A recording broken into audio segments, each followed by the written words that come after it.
Em 90 segundos tu não faz nem um miojo, mas eu te ensino as matérias que tu tem até nojo. Então senta aí e começa a quebrar ATP pra ter energia pra tua mente processar e entender que a probabilidade de você ir bem no Enem tá ligada direto aos meus raps também. Então começa com humana, só sei que nada sei, mas sei que saí da vida e pra história eu entrei. Se o clima esquenta e tua caneta falhou, fica tranquilo, a esfera dela dilatou com calor. Eu sou flúor com oxigênio, dá pra completar, evoluir melhor que o Darwin poderia imaginar. Se tinha uma pedra no caminho, pode crer que eu já chutei absoluto no rap. Eu nasci pra ser rei, crio uma sociedade aos modelos de Durkheim. O mecanismo dela própria é que diz pra onde vai minha inspiração. Thomas Edison dizia, é 1% e o restante o trabalho que fazia. Então senta o rabo aí que eu vou te ensinar. Sometimes rap is the best way to learn, rapá. Eu não compreendo, pero não puedo hacer. É só estudar e ouvir as dicas que eu dou pra você. Confere suas respostas e faz tudo com calma. Manda bem na redação, faz do fundo da alma. Esse é o tópico frasal, ainda tem argumentação.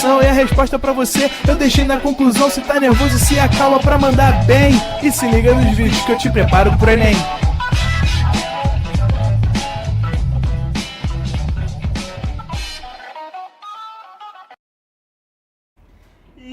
Let's bora! Estamos ao vivo, estamos online, que saudade desse ao vivo, meu Deus do céu. E aí, galera, estamos aqui à base dele, ó. Commodity brasileira de exportação, o café. Aquilo que sustenta o trabalhador até a sexta-feira longínqua, mas sextou. Finalmente, galera, no chat, que bom ver vocês. Hoje, Marfilho sempre chato, me chamando de fã do Trump. Mas não posso, né, gente, negar que sempre Orange Kid, Doritos ou Cheetos, tô nessa dúvida aí se ele parece mais um Doritos ou um Cheetos, né? Acho que Doritos é mais a vibe dele. Sempre presente nas nossas vidas e toda semana ele faz uma nova, né, gente? Então vocês também não podem me culpar de, né, falar sempre dele. A outra tomou susto que tá de fone, é bom que você acorda, Fernando. E vamos aí pra cima agora. Pegou mania de tomar café, filho? É isso aí, ele se chama exaustão, burnout. E vamos hoje falar sobre urbanização, gente. Urbanização é um tema que cai todo ano. Vai cair no Enem esse ano. E o professor agora é metido a guru. Ele faz adivinhações. Não, é porque cai todo ano. Como vai cair? Não sei, mas vai cair. E a gente aqui vai fazer uma devassa, uma passagem nos conceitos de urbanização sem os quais você não pode fazer a sua prova, gente. Isso aqui hoje é imprescindível. Até lapisinho, caneta na mão, anotando, printa a tela, porque é importante a gente entender tudo que vai ser dito aqui hoje. Então é uma aula essencial no nosso andamento. Então, sem perder tempo, já começamos falando sobre ela. A hierarquia urbana. O que é hierarquia urbana? É a relação de poder existente entre as diferentes cidades no espaço geográfico. As cidades, pessoal, elas têm interações. Essas interações, elas são exercidas a partir de quê? Fluxos de informação, fluxos de pessoas, fluxos de mercadorias e serviços, existência de infraestrutura de transporte, existência de infraestrutura informacional, de comunicação. Então, galera, quanto maior for o desenvolvimento de infraestrutura, mais conectadas serão as cidades e mais intensos serão os fluxos entre essas cidades, galera. Por quê? Para que o capitalismo tenha fluidez, eu preciso de infraestrutura. Inclusive, a próxima aula é a aula de transporte, que a gente vai falar diretamente sobre isso. Se não existe fluxo, não existe dinâmica e o capitalismo estático ele morre. Então, para que as atividades econômicas, sociais, capitalistas possam acontecer, eu preciso de interconexão.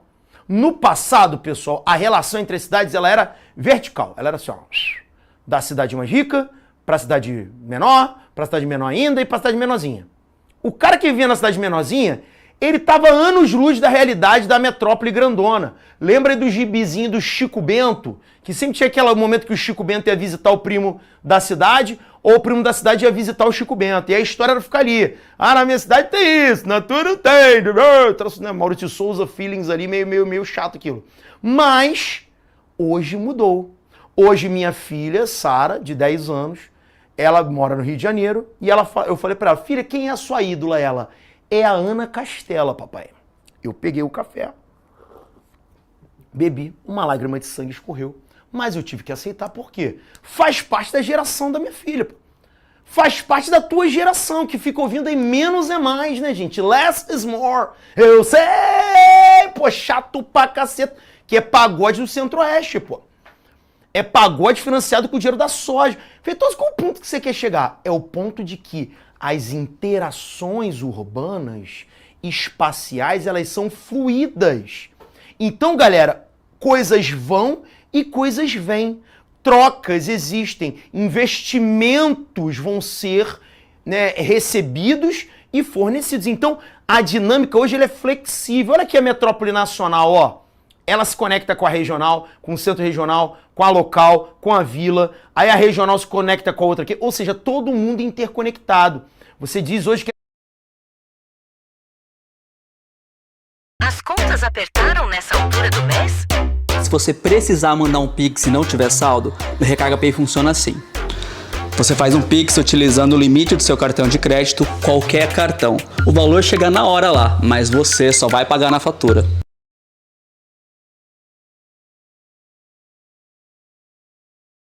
Mais limite no cartão de crédito para curtir a folia? Vem que eu te conto.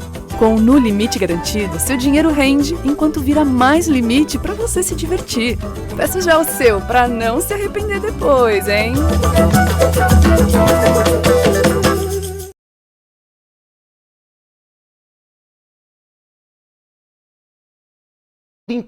Não necessariamente é cidade, às vezes é município. Exemplo, aqui estamos olhando para uma estrutura municipal, onde eu tenho essa linha vermelha. Tá vendo essa linha vermelha aqui? Isso aqui, gente, é o limite municipal, ok? A cidade fica aqui, nessa área vermelha. Ué, como assim? A cidade é uma parte do município, mas eu sempre achei que cidade e município era a mesma coisa. Não, não. Pensa no município como um corpo. Pensa na cidade como o cérebro desse corpo. O que você tem na cidade, Feitosa? Prefeitura, Assembleia Legislativa. É o núcleo do município, que vai ter ali um entorno polarizado por ele, que é o que a gente chama de área urbana. Nessa área urbana, a população que vive ali é o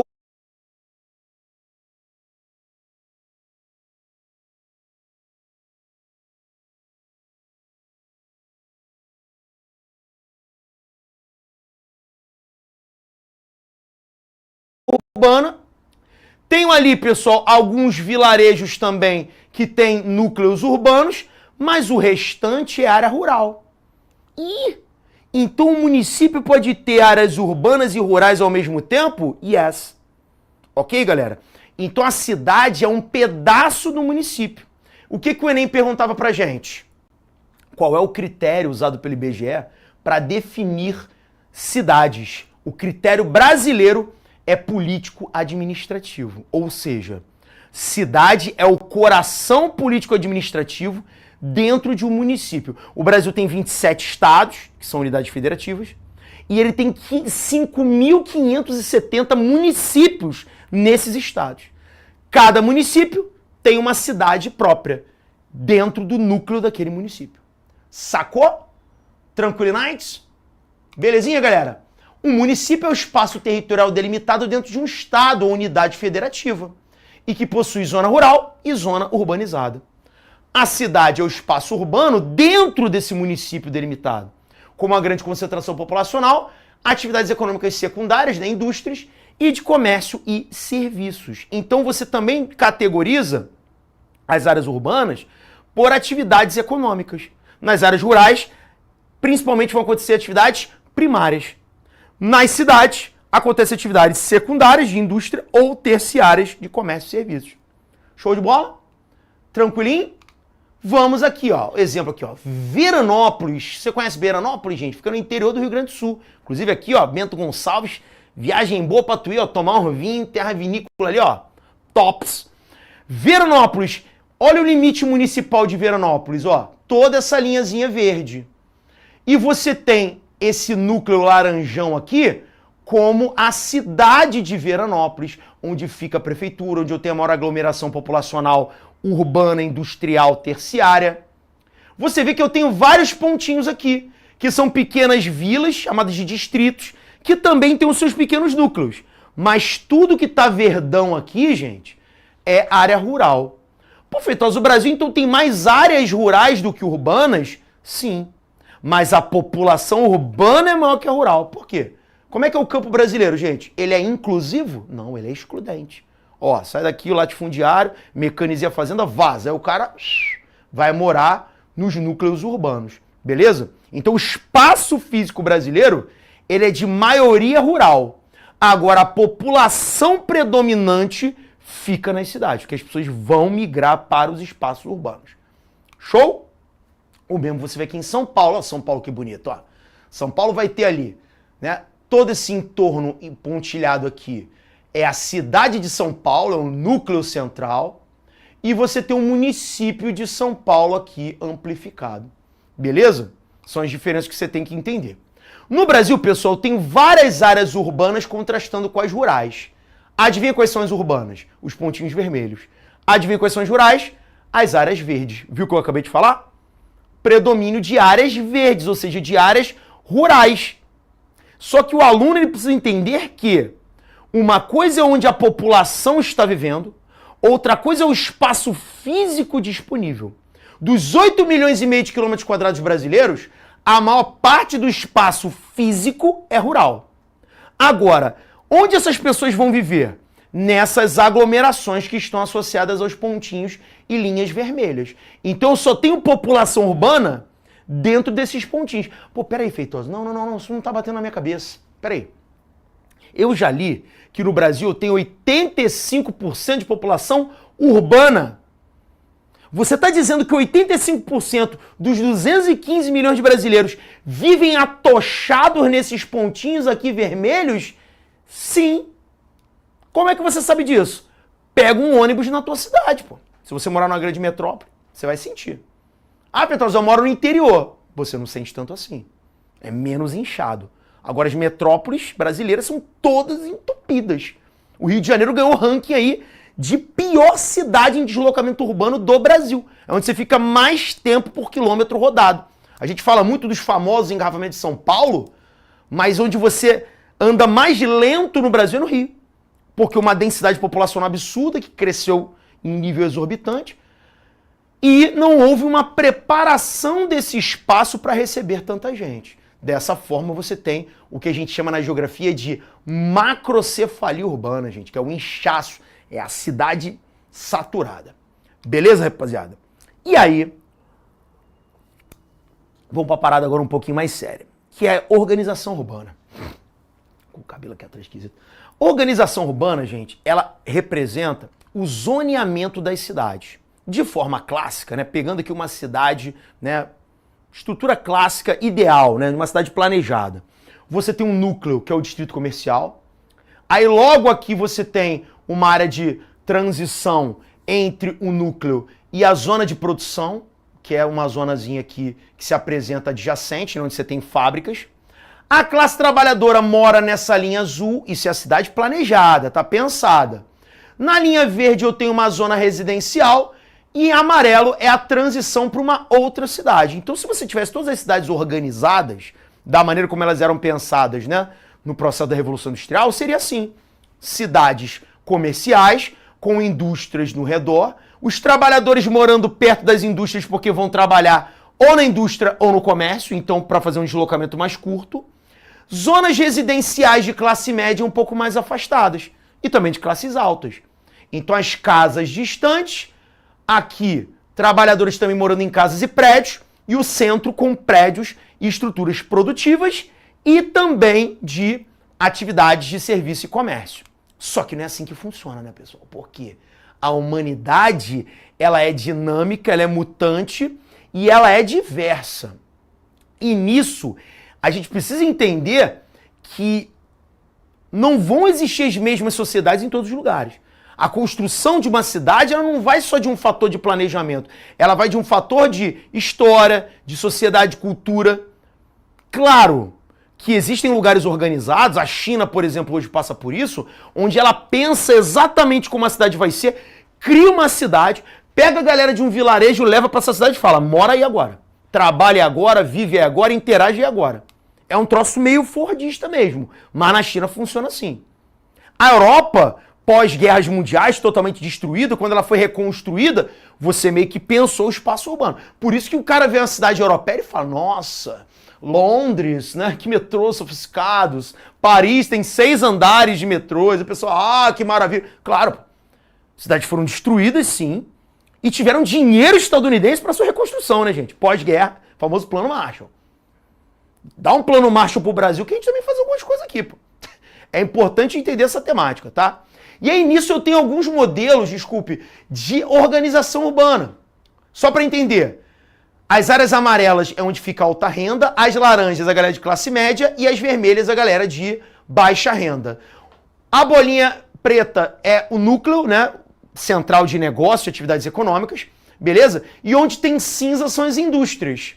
Olha como é que é o modelo de Cole. O modelo de Cole é o pobre mora longe, a classe média mora semi-longe, o rico mora perto de onde? Do centro. Isso te lembra o quê? Brasil. Periferização.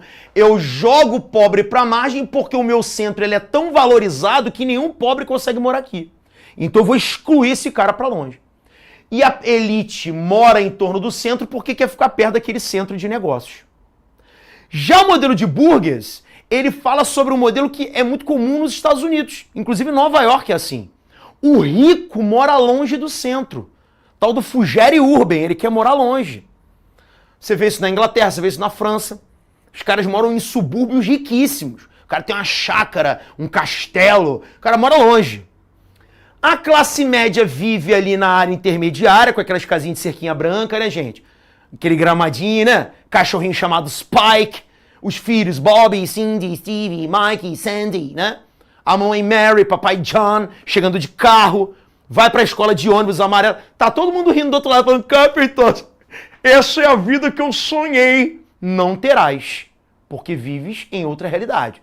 Aqui, gente, é o subúrbio planejado. Aqui não é o rico americano, aquilo ali é classe média. E o pobre mais próximo do centro. Lembra? Todo mundo odeia o Chris? O cara mora no Brooklyn, Bronx, Harlem. Bairros de trabalhadores próximos do centro para irem trabalhar no centro. Isso aqui gera movimento pendular. Isso aqui não. O que é o movimento pendular? O pobre mora na margem, vem trabalhar no centro, final do dia expulso de volta para a margem e fica indo e vindo, indo e vindo. E tem outros modelos, né? Modelo de Reut aqui, você tem uma baixa renda em vetores industriais, perto do centro, aí o rico mora numa parte mais particular. Isso aqui você não tem que decorar. Mas é só para você entender que existem outras configurações de organização urbana, que também são válidos da gente analisar. Aqui é um outro viés, você vê que, pô, aqui tem inclusive uma outra configuração, né? Você pega isso aqui multifacetada, né? Uma série de diversificações. E aqui o modelo de Burgess que a gente viu ali anteriormente, que é o modelo das cidades, né, americanas principalmente. Aí vamos para o Brasil. Aí você olha para São Paulo. Aqui, pessoal, nesse gráfico, representa o total de conjuntos por área de ponderação, tá? Você vê que nos eixos próximos às rodovias, as cores azuis ficam mais fortes. Por quê? Porque o Brasil ele vai ter uma organização desordenada, não planejada, espontânea. Ela acontece de uma maneira que não é guiada por um processo econômico, que não tem um projeto de Estado, que não tem uma organização por uma secretaria de urbanização, uma condução, um plano diretor definido. O que é plano diretor? É um projeto que você faz de orientação para o crescimento da cidade. A cidade vai crescer da maneira como eu definir. Então eu vou traçar ruas, avenidas, ferrovias da maneira nesse plano diretor. Brasil não. Brasil, o cara mete uma rodovia, aí a borda dessa rodovia começa a ficar mais cara porque passa ali transporte, aí começa a vir gente morar ali, aí o imóvel fica caro, aí tinha um pobre que morava ali, aí tu expulsa o pobre, aí vem o rico, aí ou seja, eu não tenho uma organização prévia. E claro, gente, sintoma de São Paulo, verticalização. Por que eu verticalizo o espaço?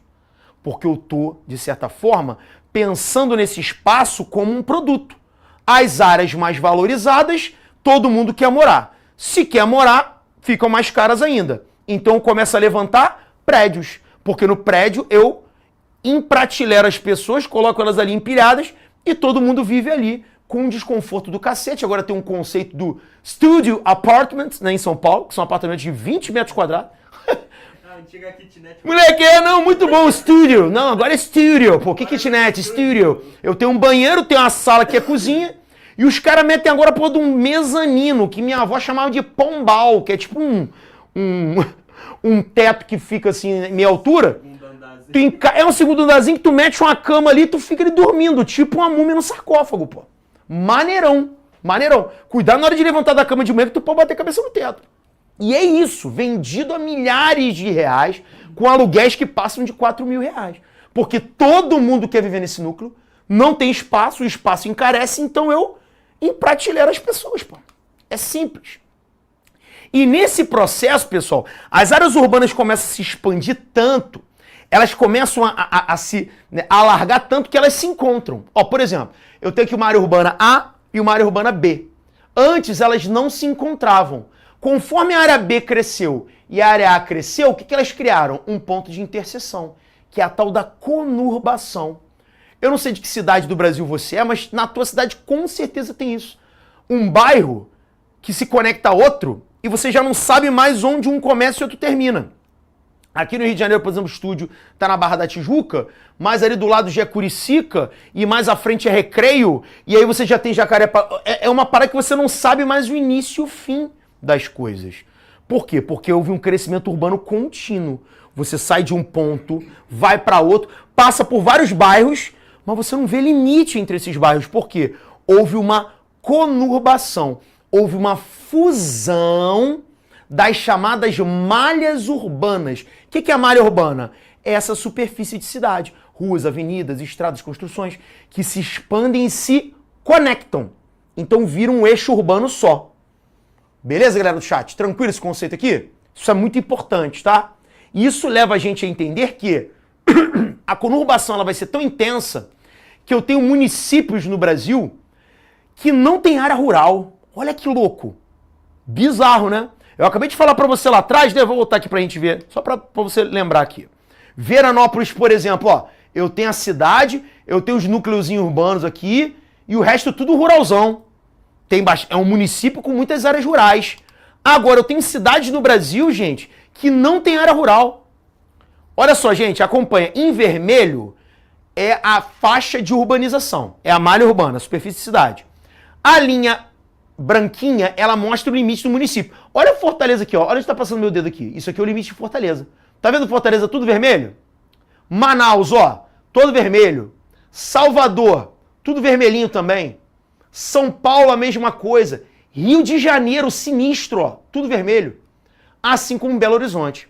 Então esses 6 municípios brasileiros, eles não têm área rural, eles só têm área urbana. Ou seja, tudo acaba compondo uma grande estrutura de urbanização guiada pela conurbação. Realmente, Rio de Janeiro, eu posso falar porque eu moro aqui, se você andar todo o espaço da cidade, por mais que existam áreas com infraestrutura mais completa ou não, é tudo preenchido por ocupação urbana, que é o chamado crescimento horizontal, né? A cidade ela se estica horizontalmente e depois, conforme os espaços estão lotados, ela começa a subir para cima, né? Sei que é redundante falar isso, mas é literalmente isso. Ela cresce para o lado, depois ela cresce para cima. Porque ela tem a horizontalidade e a verticalidade. Beleza?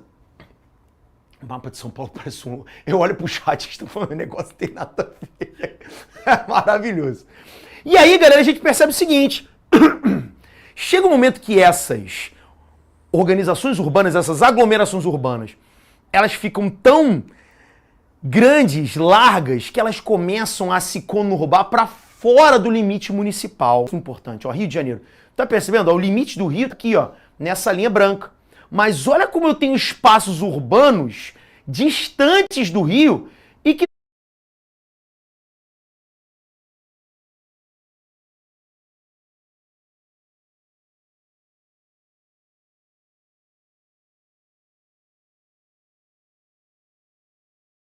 estão conurbados, ou seja, interligados.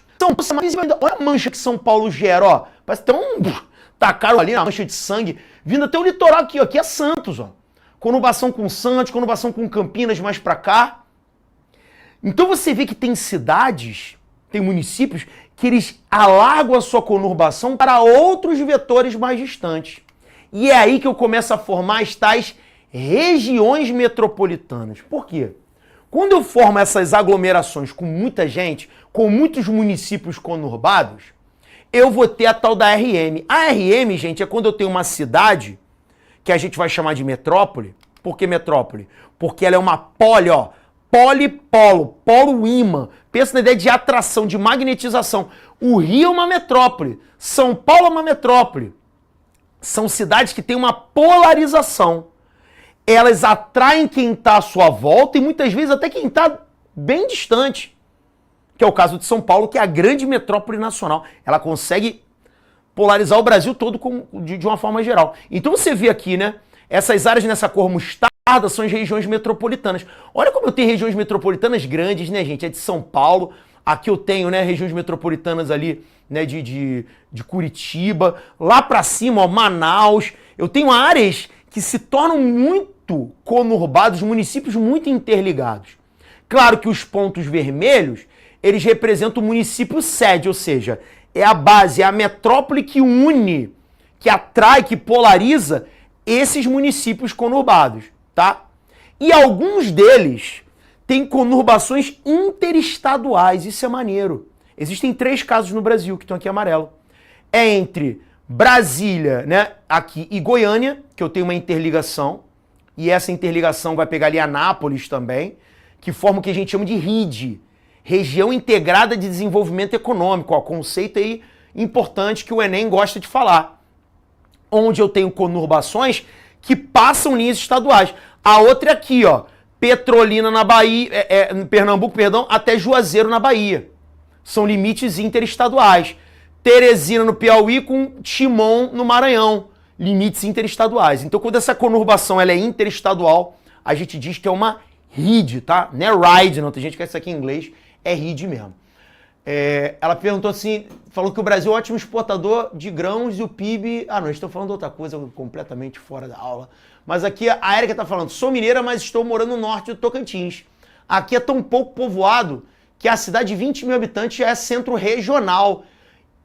Isso é interessante, né? Porque o centro regional, Érica, ele tem uma relação com, como o nome diz, né? Com a própria região, ou seja, ele é um referencial para aquela região. De repente é uma cidade que em nível nacional, ela até não tem uma dimensão tão expressiva. Mas como naquele local ela exerce um poder muito forte, ela acaba alçando esse protagonismo, né? Vamos dizer assim.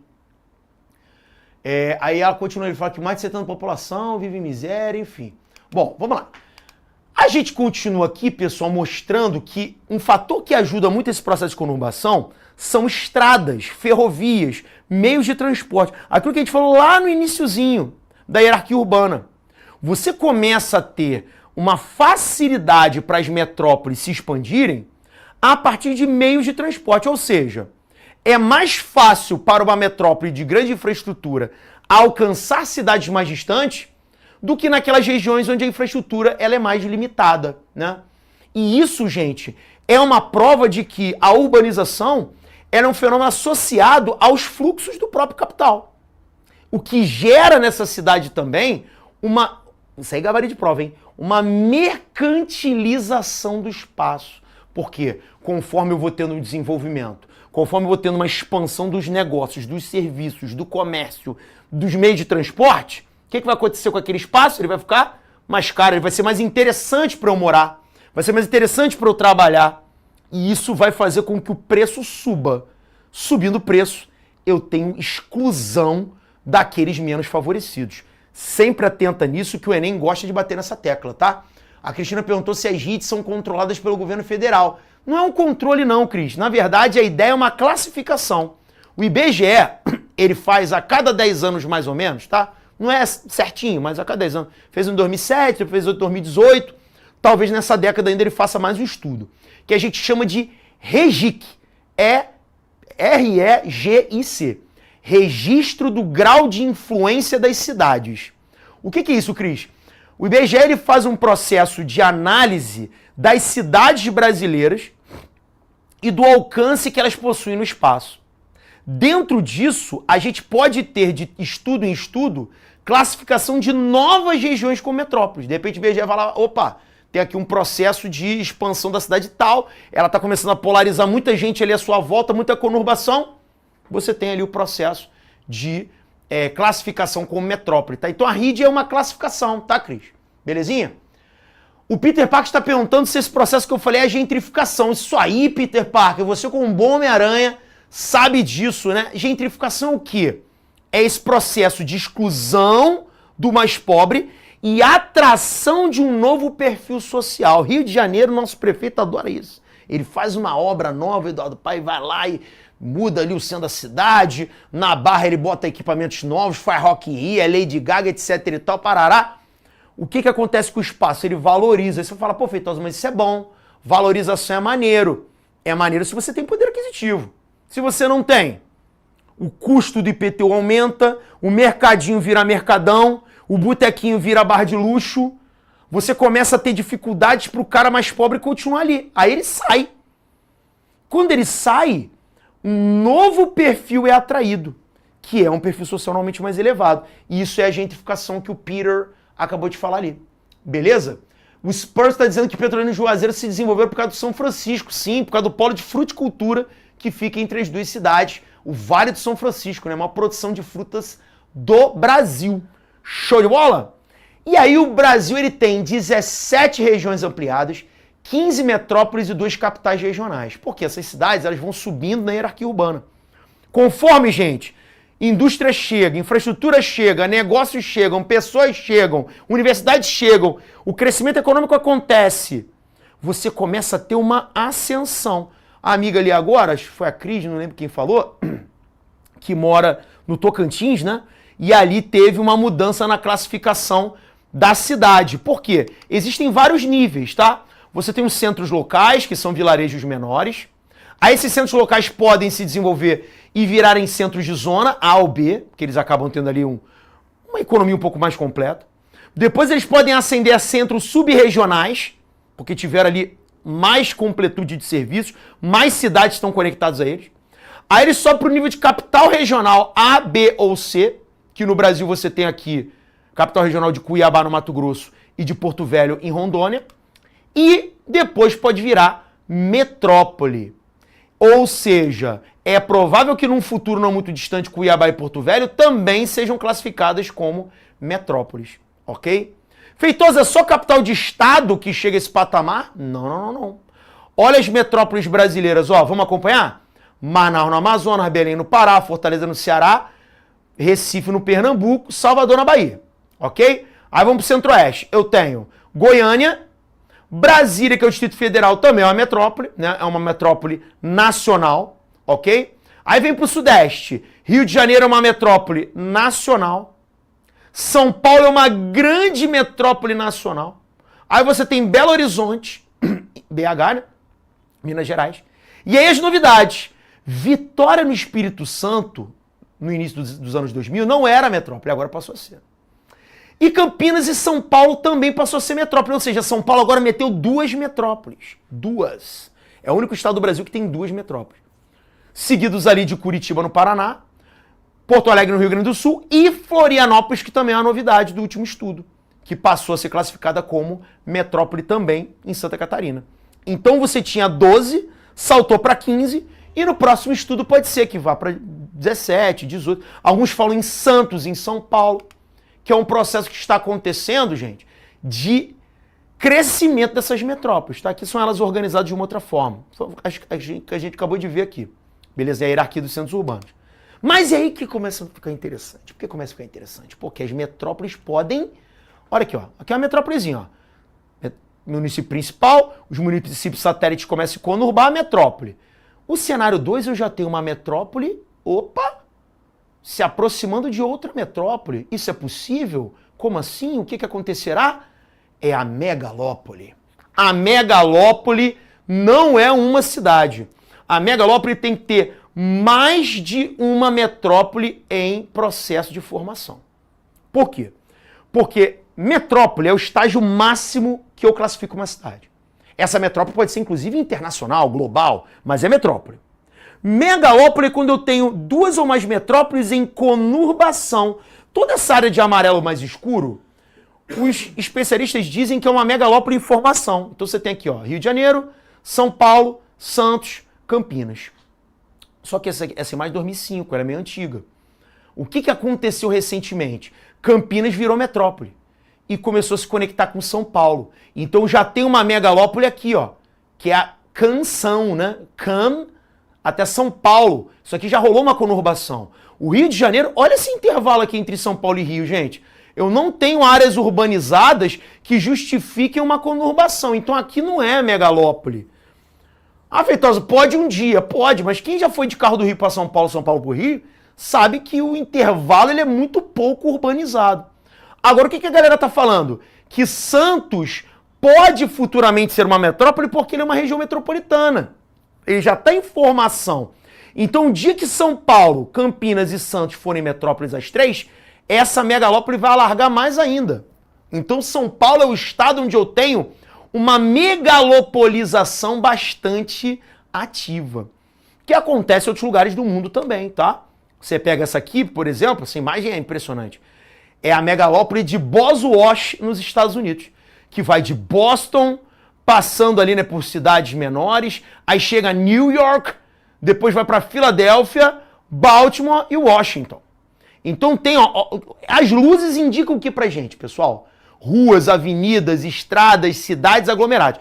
Boston se liga com Nova York, olha que passa uma estrela, liga com a Filadélfia, parece uma estrela, vem aqui para Baltimore e Washington, parece uma estrela. Então tem uma conurbação contínua entre metrópoles, que formam uma megalópole, no caso, beleza?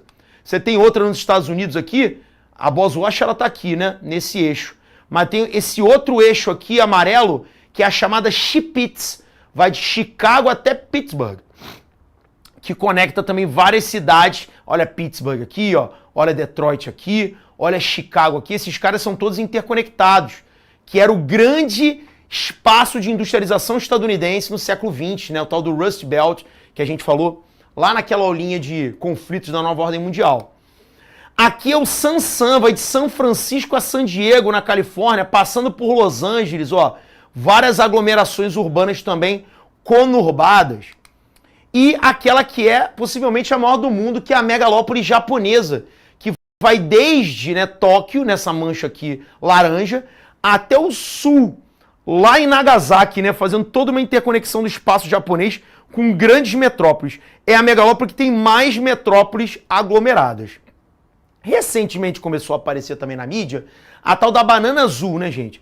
Que é a megalópole europeia, porque tem esse formatinho, parece uma bananinha, azul, porque a bandeira da União Europeia ela é azul, mas você tem ali desde a Inglaterra, atravessando o Canal da Mancha, né? Você tem o Eurotúnel, passando ali por Londres, chegando ali à França, né? Ali em Paris, aí vem descendo ali pelo miolo da Alemanha, chegando até a Itália ali em Milão. Então esse eixo aqui, você está vendo uma grande concentração de pessoas nessa estrutura urbana contínua, ou seja, uma conurbação, que faz aqui uma travessia internacional, né? Então é algo aí também bem interessante para a gente observar. Beleza, galera? O Vini está perguntando se a maior parte dos estados americanos tem um PIB per capita maior que os países europeus. Não, a maioria não, né? A maior parte, sem dúvida não, Vini. Até porque a riqueza nos Estados Unidos é extremamente concentrada, tá? Nos Estados Unidos existe a ilusão que eles são ricos. Isso aí é história que a gente aprendeu desde pequenininho que não existe. Beleza? Aqui um conceito maneiro, para a gente dar um recorte mais de encerramento, que é olhar para a linha de fronteira brasileira. O que é a linha de fronteira? É uma faixa limítrofe entre o Brasil e países vizinhos. Lembrando que o Brasil faz fronteira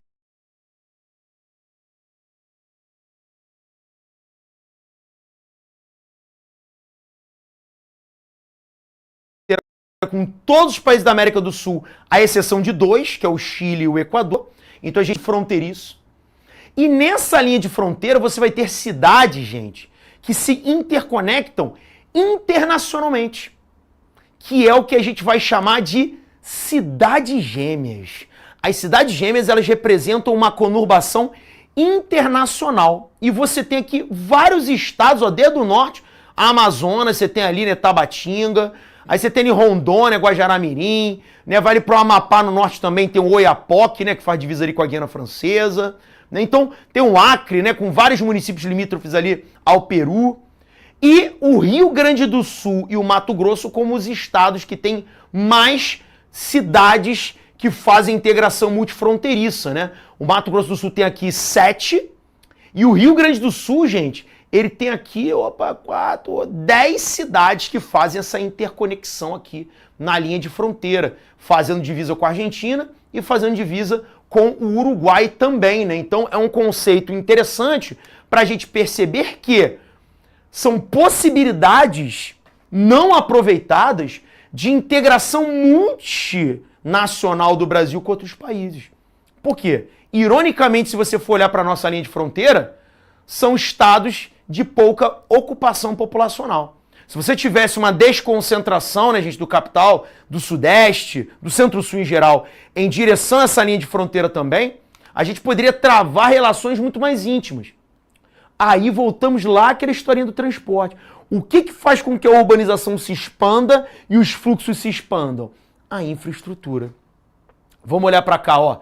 A legenda, pessoal, é onde eu tenho ferrovia, aqui eu tenho, né, integração com ponte e sem ponte, tá? Então são cruzamentos de canais fluviais. Laranjinha eu tenho ali... Não, desculpa, acho que é terrestre, perdão. Laranjinha é terrestre. É terrestre. O rosinha é onde eu tenho ponte. E o azulzinho é onde eu não tenho ponte. Ou seja, onde eu cruzo e não tem ponte. Se você for olhar pra cá, ó, eu tenho no sul, ó, travessia terrestre, pô. Tu vai andando. Onde eu tenho pontes também. Tem 2 pontinhos aqui azuis que não tem ponte. Se você pegar mais pra cá, ó, eu tenho também muitas faixas terrestres e com ponte. Mas eu tenho pra cá, se eu pegar regiões mais afastadas, ó, sem ponte, sem ponte, sem ponte, sem ponte, sem ponte. Significa o quê? Que a infraestrutura de interconexão, gente, ela é precarizada. Então eu não estou pensando nessas áreas como áreas estratégicas de possível interligação com países vizinhos. A América do Sul, gente, tem isso como precariedade. Enquanto eu venho aqui para a banana azul europeia e eu sei que isso aqui tem uma interligação, por quê? Eu tenho estrada, eu tenho ferrovia, eu tenho metrô, eu tenho passagem aérea barata, eu tenho cidades que se intercomunicam, eu tenho um bloco econômico ativo, com livre comércio, com livre circulação de pessoas e cidadania também. A América do Sul, ela anda muito lentamente no seu projeto de integração. Isso a gente sabe que é proposital, né, gente? É histórico, porque, infelizmente, não há objetivo que a gente dinamize esse processo. Aqui são as cidades com mais de 10 milhões de pessoas que você deve lembrar que são chamadas de megacidades. Você vê que nos anos 50, somente Nova York no mundo tinha mais de 10 milhões de pessoas. Em 75, esse número já aumentou para essas cidades em amarelo. E de 2007 para cá, pessoal, olha a quantidade de cidades com mais de 10 milhões que a gente encontra no mundo. Majoritariamente na Ásia. Por quê? Porque a Ásia é o lugar que mais cresce industrialmente e que tem a maior população do mundo. Ou seja, as pessoas vão morar nessas cidades que acabam sendo classificadas como mega cidades. Ok? Tenho várias delas aí pelo mundo. Agora, o último conceito para a gente visitar é o conceito de cidade global. O que são cidades globais? São cidades que conseguem, pessoal, polarizar a globalização e se tornar pontos de encontro de fluxos. O que são fluxos? Trocas, informação, pessoas, mercadorias, serviços, tudo vai sendo ali entrecortado.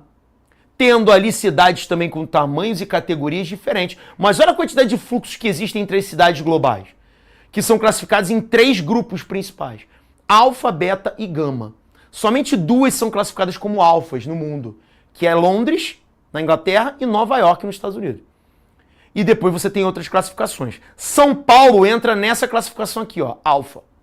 E o Rio de Janeiro entra nessa classificação aqui, beta. Ok? São as 2 cidades brasileiras que entram nessa denominação de categorias de cidades globais. Então, por que o Rio fica abaixo de São Paulo?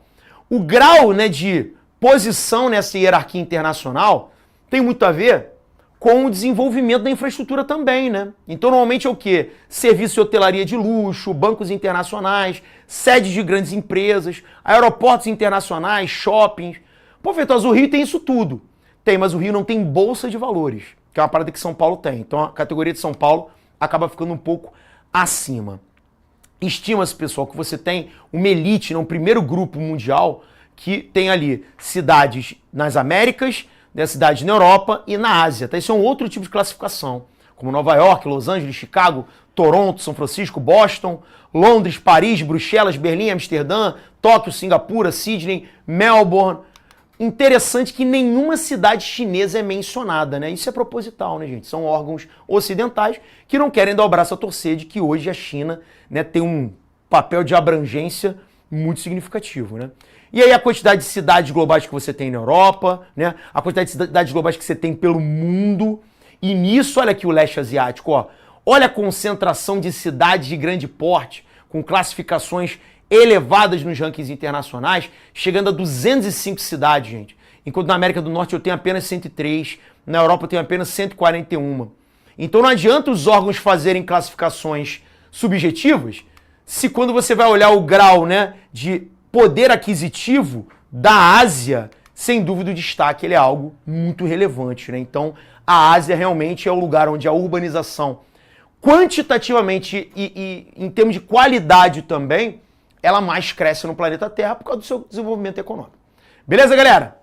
Pessoal, agradecer muito a presença de vocês. Beleza, gente? Semana que vem, na próxima aula, a gente vem com transportes e depois com energia pra gente aprofundar o entendimento sobre infraestrutura. Valeu, galera! Beijão, abraço, valeu! Assista nossas aulas a hora que você quiser. Vem com o Pro, o cursinho online que mais aprova no Enem. Assine em proenem.com.br.